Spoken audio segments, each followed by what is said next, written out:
Ребенку нужно сначала пройти до этой дороги, вот сюда хотя бы, да, вот дом у меня здесь. И потом уже здесь поменьше движения. Интенсивное движение по вот этой дороге, и очень опасно идти. И поэтому мы просим тротуары. Один родитель увольняется с работы, чтобы ребенка этого возить или хотя бы ходить с ним и сопровождать. Мы устраиваем дежурство с родителями и вот так ходим. А у нас ведь еще вторая смена есть в этой школе.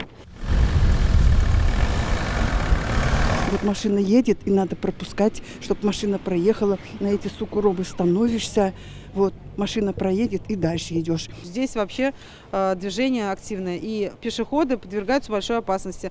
Движение двустороннее, не хватает машинам места, и еще люди, и еще дети. И это все в вечернее время может быть, и, соответственно, вообще здесь проблема очень серьезная. Закажи рекламу на ТНВ. Телефон в Казани 5 705 100.